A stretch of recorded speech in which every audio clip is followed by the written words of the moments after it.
By early 1943, the war had reached a turning point. The Allies had pushed the Germans out of North Africa and were preparing to strike at Hitler's Fortress Europe. But there was one problem: where to land. The obvious target was Sicily, the gateway to the Mediterranean, just 100 miles from North Africa. It was also the target that the Germans expected. If the Allies attacked there openly, they would meet the full force of the Wehrmacht. Every German strategist, including Hitler himself, believed Sicily was the next logical step. The Allied generals, Eisenhower, Montgomery, and the British chiefs of staff, knew they had to deceive the enemy. They needed to make Hitler look the wrong way. So, in a quiet room in London's Admiralty, British intelligence officers gathered around a map of Europe and faced an impossible question: how do you lie to an entire empire? The solution had to be perfect. The Germans had spies everywhere, in Spain, Switzerland, Sweden, and even inside the Vatican. Any deception would have to pass through that network, reach Berlin, and be believed by Hitler's inner circle. One slip, one inconsistency, and the plan would collapse. That's when Ewan Montagu, a sharp naval intelligence officer with a calm demeanor and a mind for strategy, leaned over the table and said, "What if we gave them proof? Proof so convincing they wouldn't question it." At first the idea seemed absurd, but his colleague Charles Cholmondeley, a wiry RAF officer with a knack for mischief, took it further. "Not a rumor," he said, "not a forged telegram.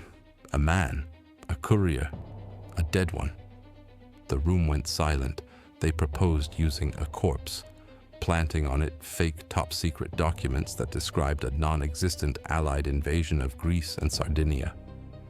The body would wash ashore in neutral Spain, where German agents were known to intercept British intelligence. The Germans would find it, examine the papers, and believe they had uncovered an authentic Allied secret. It was audacious, unthinkable, but it could work. The concept had been hinted at in a memo circulating through British intelligence months earlier. A Trout memo, written by none other than Admiral John Godfrey, and some say his brilliant young assistant Ian Fleming, the future creator of James Bond. "The trout," it read, "swallows the fly only if it looks genuine." Montagu and Cholmondeley decided to craft the perfect bait, but they faced obstacles no ordinary spy mission had encountered. They needed the right body, the right story, the right pocket litter, love letters, theater tickets, keys, even a photograph.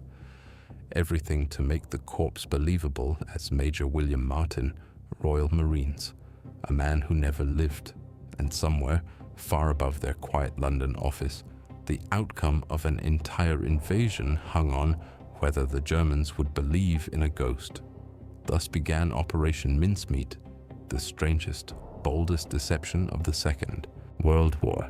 The plan was so improbable that it bordered on madness, and that's precisely why it had a chance to succeed. In the world of espionage, the most unbelievable stories were often the ones most easily believed. British naval intelligence gave it a name: Operation Mincemeat.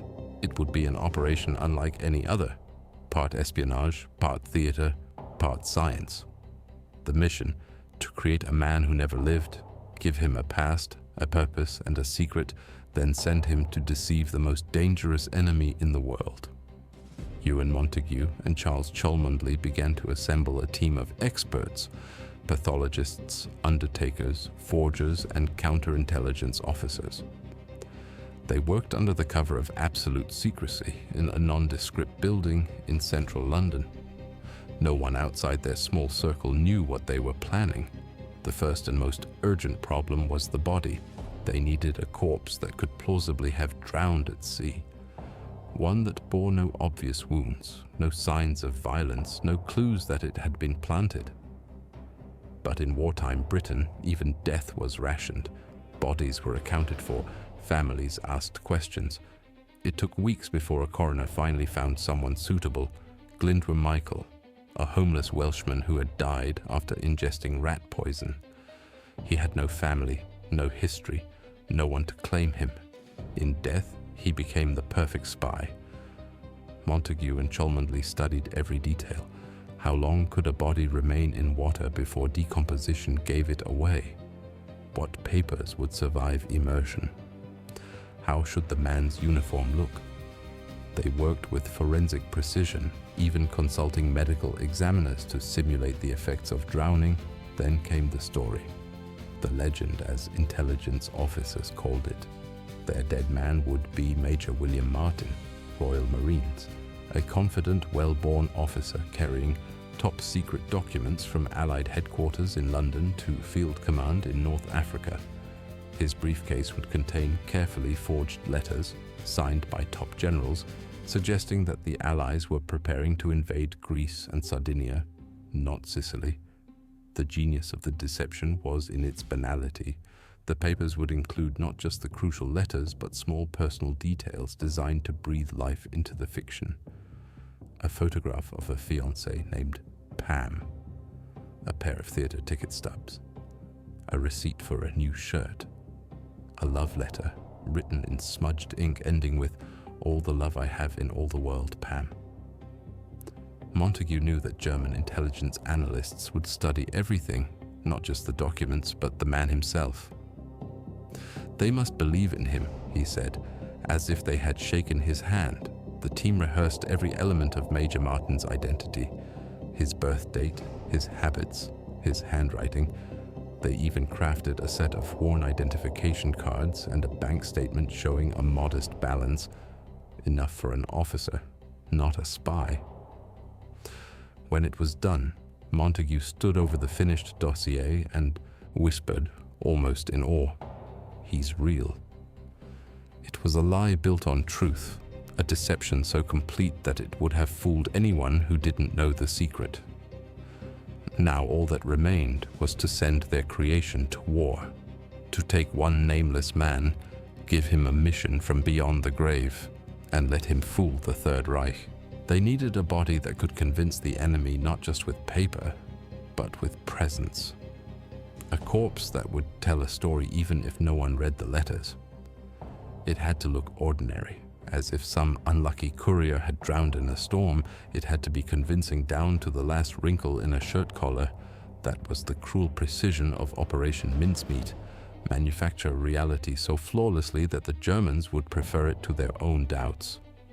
The team worked with a mixture of clinical detachment and a strange tenderness. Ewan Montague, who would later write the official account, insisted on authenticity. Every detail of the dead man's life, habits, debts, tastes, had to be coherent. Forensic questions were practical. How long could a body float in seawater before thawing and smelling of decay? Which papers would remain legible after immersion? How did a drowning look to a coroner's eye? They found their solution in a nameless tragedy. A vagrant in London, a Welsh labourer who had died after taking rat poison, had no family to claim him. He was anonymous in life, perfect for their purposes. In death he was given a new history. He became Major William Martin, Royal Marines. Only decades later would the dead man's real name, Glyndwr Michael, be made public, revealing the human face behind the ruse. The transformation was meticulous. The body was embalmed and treated to simulate time at sea. The undertakers and pathologists worked to remove telltale signs that might have suggested foul play. Dry ice and clever embalming preserved the skin color and stiffness appropriate to a man who had been in the water for several days. The team even practiced with other bodies to refine how a drowned man's hair, beard growth, and clothing should appear. Then came the props, the everyday details meant to breathe life into the fiction. Montague and his forgers created letters from senior officers, a railway ticket, a photograph of a woman labeled Pam, theater tickets, a bill for a tailor-made suit, and a bank book with modest savings. The briefcase itself contained the crucial deception, carefully forged memos and a letter written in the voice of a senior British commander outlining Allied plans to invade Greece and Sardinia. Everything was designed to be found by prying eyes and forwarded to Berlin. They rehearsed the discovery. If Spanish officials found the body, and that was the plan, German intelligence would be the inevitable next reader. Spain was neutral, but its ports were crawling with Nazi sympathizers and Abwehr agents who would be only too happy to pass any British documents along. That was the chessboard. Place the piece where the enemy's pawns would seize it. On a bleak April night, under a slate sky and with absolute secrecy, a British submarine put to sea carrying the corpse and the briefcase. The chosen coast was near Huelva, on the southwestern shore of Spain, a place with German contacts and an intelligence habit of trawling any unusual finds. The body, weighted and clothed in an immaculate uniform, was slipped into the water and left to the currents. It was a monstrous act of theater, a man invented, dressed and sent to drown so that others might live, yet the humanity of the choice haunted those who took part. Montagu wrote later about the pathos of the corpse, how they had to make him real enough to be mourned but not so real as to invite compassion that would overshadow the documents. They had taken a life no one mourned and made it the vehicle of victory. When the sea carried Major Martin ashore and Spanish fishermen found him, the trap began to close. The briefcase was recovered, the letters were read, and the lie stepped into daylight as if it had always belonged there. Only then would the real test begin. Would Berlin believe a dead man's papers over its own suspicions? For a corpse that never had a life, that day in the surf was a strange kind of birth. The instant when fiction became influence, and an invented man began to steer the fate of armies. The deception hinged on one object, a simple leather attaché case chained to the dead man's wrist. Inside that case lay the single most dangerous collection of papers in Europe, the proof that would convince Hitler to send his armies the wrong way. British intelligence didn't merely need documents. They needed a convincing world around them, a tone, a texture, a rhythm that would sound authentic to the sharpest minds of German espionage. These weren't spies who fell for simple tricks. They were trained linguists, forgers, and skeptics who could spot a lie in the slant of a signature. Every letter in that briefcase had to sound lived in, casual, confidential, yet real. The first and most important document was a letter written by Lieutenant General Archibald Nye, Deputy Chief of the Imperial General Staff, to General Sir Harold Alexander in North Africa. It referred in careful detail to supposed Allied plans to invade Greece and Sardinia, and crucially described Sicily only as a diversion. The phrasing was subtle. Too perfect would seem contrived, too vague would seem meaningless. Nye's letter struck the balance. It included offhand references to minor military gossip, a remark about needing more socks for the troops, a personal joke about an officer's promotion. Details that meant nothing militarily, but everything psychologically. The Germans would see authenticity in banality. To reinforce the illusion, another document, a private letter from Pam, the fictitious fiancée, was tucked among the official papers. Her handwriting was delicate, slightly emotional, the kind of letter one might carry for comfort. "Don't be late for our date when you come home," it read. "I have the ring ready." The ink was smudged, as though handled often.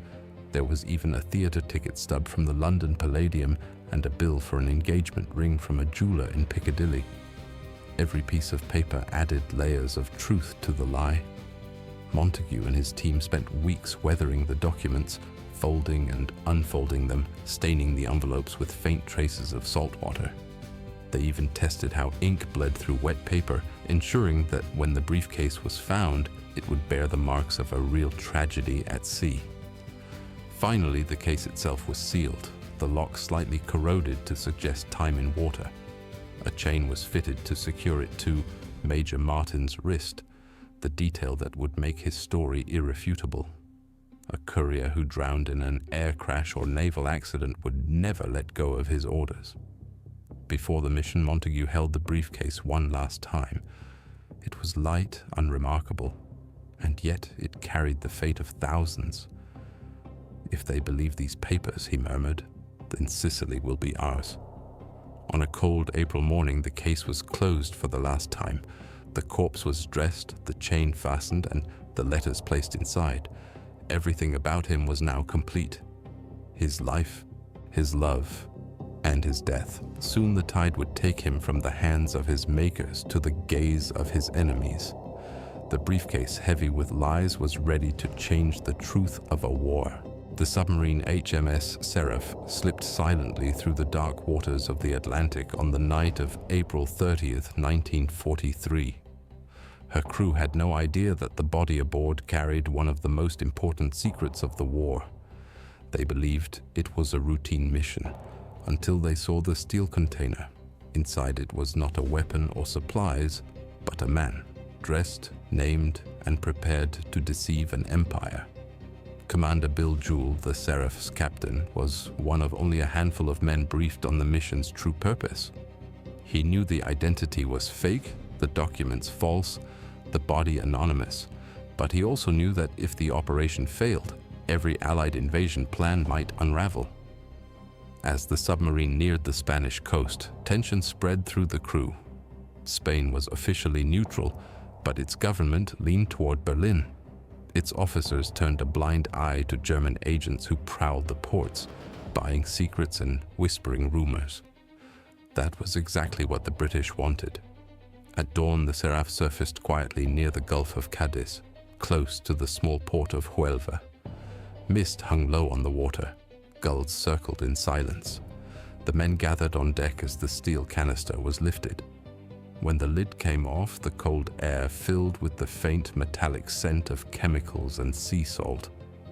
Wrapped in a life jacket, the corpse of Major William Martin, Royal Marines, looked disturbingly lifelike. His uniform was perfect.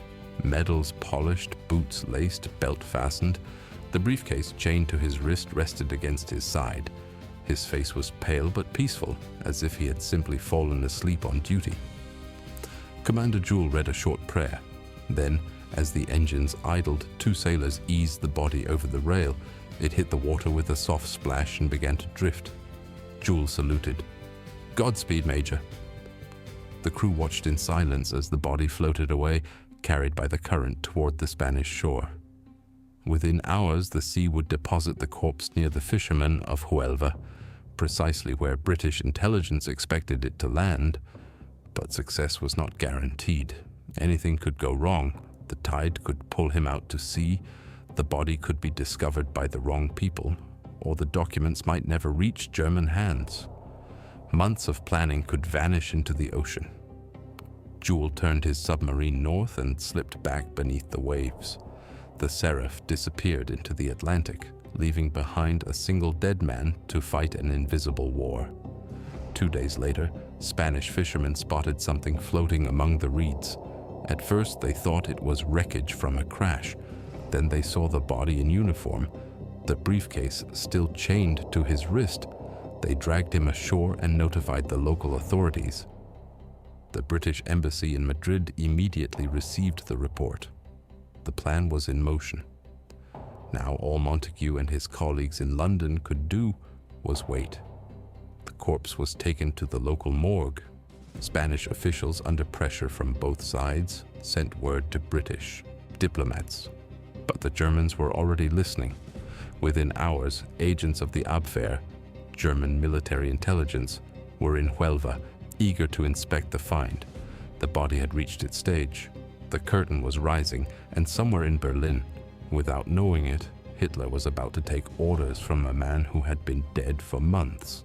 By May the 1st, 1943, word of the discovery in Spain had already reached Madrid. Fishermen had hauled the body of a British officer from the surf near Huelva, his uniform pristine, his wrist chained to a briefcase. Local officials, curious and cautious, contacted the British vice-consul. It was exactly what London had hoped for. From the moment the telegram arrived at British naval intelligence, Ewan Montague and his team knew the next stage had begun, and that now the operation's success was beyond their control. Everything depended on the Germans taking the bait. Spain was officially neutral, but in reality, its police and military maintained close ties with Berlin. German agents were everywhere, in the ports, in the hotels, in the morgues. Within hours of the body being recovered, one such agent, Adolf Klaus, the Abwehrsmann in Huelva, heard the news. A drowned British officer with documents. To him, it smelled of opportunity. Klaus moved fast. He bribed local officials, gained access to the papers, and had copies sent to Madrid, where the German embassy's intelligence attachés examined them closely. Then the documents were photographed and dispatched to Berlin under urgent priority. Meanwhile, the Spanish authorities, under pressure from the British embassy, returned the briefcase to its rightful owners. The British were ecstatic. The briefcase had passed through all the hands it needed to. The documents had been compromised just as intended. Still, Montagu and Cholmondeley could only guess what was happening inside the walls of the Reich Chancellery. Had the Germans believed it? Or had they seen through it? Every intercepted German transmission was read obsessively. And then a breakthrough. A decrypted message from Berlin to Madrid confirmed that the contents of the briefcase were being treated as genuine. The plan was working. German intelligence analysts in Berlin pored over every page, every smudge of ink. Nothing seemed out of place. The letters between generals were mundane and bureaucratic, full of small talk and administrative notes, exactly what real officers would write. The Abwehr reported with confidence that the Allies were preparing to invade Greece and Sardinia. When Hitler himself read the summary, he was convinced. His instincts had already pointed toward Greece as the next Allied move. Now here was proof. He immediately ordered reinforcements to the Balkans and withdrew critical panzer divisions from Sicily, the very defenses the Allies feared most. Back in London, Montagu received confirmation through ultra-intercepts that the deception had reached its target. Mincemeat swallowed whole, one report read. In a war of shadows, it was the equivalent of a standing ovation.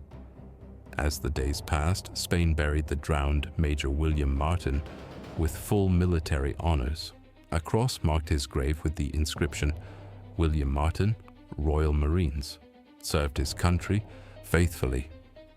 None of the mourners knew that the man beneath the soil had never worn a uniform in life, and that his greatest act of service had come after death. The Germans had taken the bait completely. Now all that remained was to see whether the lie could hold until the invasion began. By midsummer 1943, the trap was set, and the world stood at the edge of one of the most important military gambles in history. The Germans believed entirely in Major Martin's documents. Intelligence from Berlin, intercepted by the British codebreakers at Bletchley Park, confirmed what Ewan Montagu and Charles Cholmondeley had barely dared to hope. Hitler had taken the bait completely.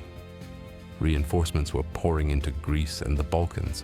Entire divisions were repositioned, tanks redeployed, aircraft reassigned. The Wehrmacht's high command was convinced that the Allies were preparing to strike at Greece and Sardinia. Sicily, the real target, was left thinly defended. In London, the tension was unbearable. The men who had planned the deception knew that the final test of Operation Mincemeat would come with the invasion itself. If the Germans had seen through the ruse, thousands of Allied soldiers would die on the beaches of Sicily. If not, if the dead man's lie held, they might turn the tide of the war in Europe. On July 9, 1943, the Allied Armada set sail. Nearly 3,000 ships crossed the Mediterranean under cover of night. As the first waves of troops approached the southern coast of Sicily, a violent storm erupted. Lightning flashing over the sea, winds tossing the landing craft. Yet the invasion went ahead. When dawn came, the British and American forces expected a wall of resistance, but the German defenses were confused and scattered. The Luftwaffe response was minimal. Entire gun batteries had been moved north, guarding a coastline hundreds of miles away. Within 48 hours, the Allies had secured their beachheads. German intelligence was still reporting a feint, insisting that the real invasion was yet to come in Greece. Hitler refused to redeploy his troops. His generals argued, but he was unmoved. "The evidence is clear," he told them. "Sicily is a diversion." The dead man's papers, soaked, smudged, and entirely false, had outwitted the Führer. As the campaign continued, the impact of the deception became undeniable. With German reinforcements diverted, the Allies advanced rapidly across Sicily. By August 17th, the island was completely in Allied hands. The victory opened the door to the invasion of mainland Italy and, eventually, the fall of Mussolini's regime. In London, Montagu received the decrypted German communications confirming what he already suspected. The operation had been a resounding success. "Mincemeat swallowed whole," read the terse intelligence report. Thousands of soldiers were alive because one nameless man had died, and because a handful of intelligence officers had dared to believe that imagination could be deadlier than any bomb. For Hitler, the revelation came too late. By the time he realized that the invasion of Greece had been a mirage, the Allies had already secured a foothold in Europe. The corps that had drifted ashore in Spain had rewritten the map of the war, and though the world didn't yet know it, the man who never lived had just won one of the greatest victories of World War II. When the guns finally fell silent in Sicily, the victors counted the cost, but few knew that one of the greatest victories of the war had been won not by armies or fleets, but by a single corpse that had washed ashore in Spain. Operation Mincemeat remained so secret that even many of those who fought in Sicily never heard of it. They only knew that the enemy had been caught unprepared, the defenses scattered, the resistance weaker than anyone dared hope. In London, the small team at British Naval Intelligence received quiet congratulations from those who knew the truth. No medals, no parades, no public recognition, only a few coded messages and private handshakes. Ewan Montagu, who had shepherded the plan from idea to execution, was told simply, "Well done." The body performed admirably. But for Montagu and his colleagues, the sense of triumph was mixed with something else, a lingering unease. The man who had made the deception possible was still buried in Spain under the false name Major William Martin, Royal Marines. No one outside the operation knew that Major Martin had never existed. His grave, lovingly tended by Spanish caretakers, bore flowers from strangers who believed he had died a hero's death. And in a strange, quiet way, he had. Years later, when the war ended and the secrecy around the mission began to fade, historians uncovered the truth. The body had not belonged to a British officer at all, but to a homeless Welshman named Glyndwr Michael, a man who had lived in obscurity and died alone in London, his death caused by ingesting rat poison. He had been no soldier, no spy, and certainly no hero in life. Yet in death, his borrowed identity had fooled Hitler himself and saved tens of thousands of lives.